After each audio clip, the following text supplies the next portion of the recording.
Logo após o apóstolo Paulo orientar Tito acerca da conduta do obreiro, ele fala sobre os falsos mestres e suas falsas doutrinas.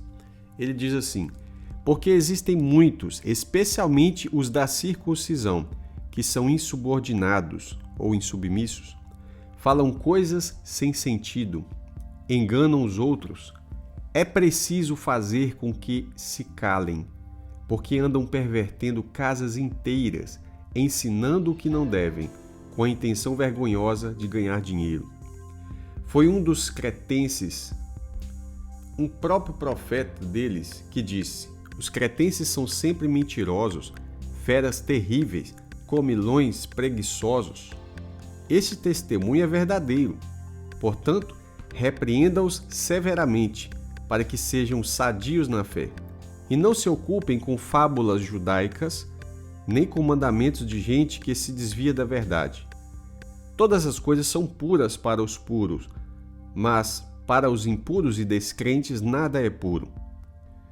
Porque tanto a mente como a consciência deles estão corrompidas. Afirmam que conhecem a Deus, mas o negam por medo do que fazem. É por isso que são abomináveis, desobedientes e reprovados para qualquer boa obra. Já naquele tempo, o apóstolo Paulo diz que existem muitos falsos mestres, especialmente os da circuncisão. O que é da circuncisão? Os que estavam presos na primeira aliança, isso é, no Antigo Testamento, e que depois ele vai falar: olha, repreenda essas pessoas para que eles não se ocupem com as fábulas judaicas.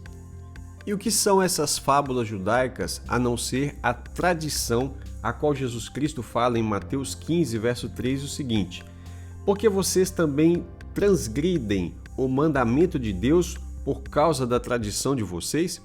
Essa tradição é o que fazia com que Jesus chamava o tempo todo aqueles fariseus de hipócritas.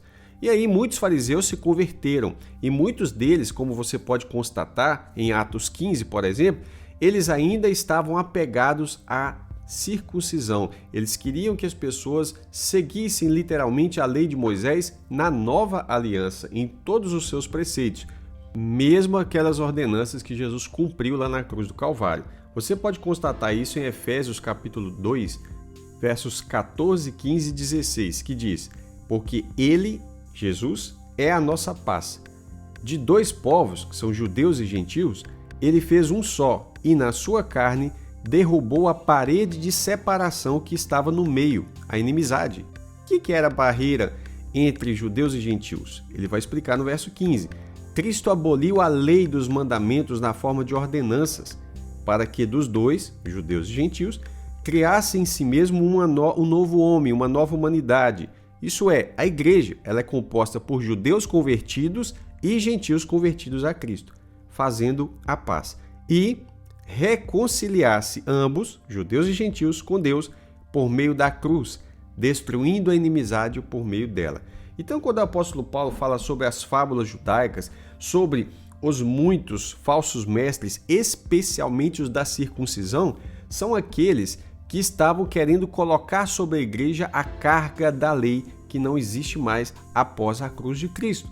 Então, por exemplo, eles queriam que os crentes se circuncidassem para agradar a Deus. Ora, hoje nós temos um coração circuncidado, e é isso que Deus quer e sempre quis. Lá no início ele fala, por meio de Moisés, em Deuteronômio 10, verso 16, portanto, circuncidem o coração de vocês e deixem de ser teimosos. Percebe?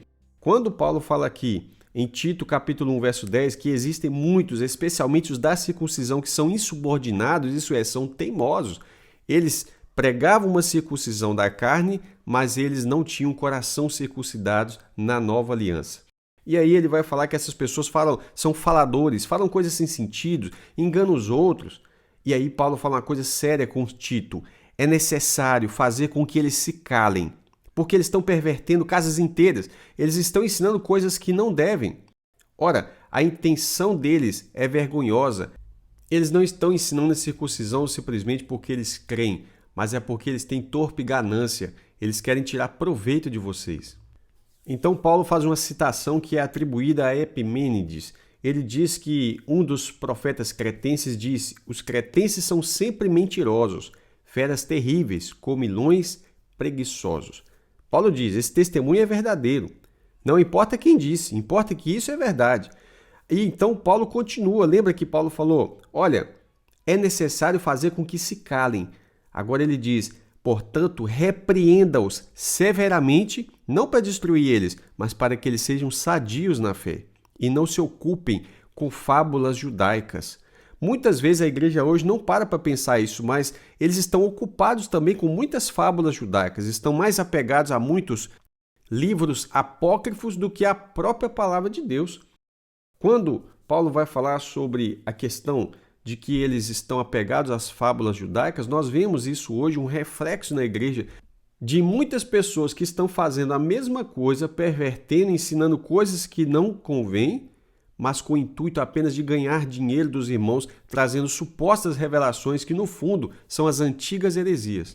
Então, Paulo conclui dizendo que essas pessoas muitas vezes afirmam que conhecem a Deus, que têm intimidade com Deus, mas negam por meio do que eles fazem. Suas obras não condizem com aquilo que a palavra de Deus ensina de verdade. E é por isso que são abomináveis, desobedientes e reprovados para qualquer boa obra. O que Paulo está dizendo, Tito? Repreenda essas pessoas para que eles sejam sadios, porque eles estão doentes espiritualmente. Eles estão ensinando, mas na verdade eles não têm conteúdo de Deus para passar. Então eles estão pervertendo pessoas, falando coisas que não fazem o menor sentido, enganando as pessoas por pura ganância. Repreenda, mas para que eles sejam sadios. Porque por enquanto eles estão reprovados para qualquer boa obra, não podem fazer nada que seja útil na obra de Deus.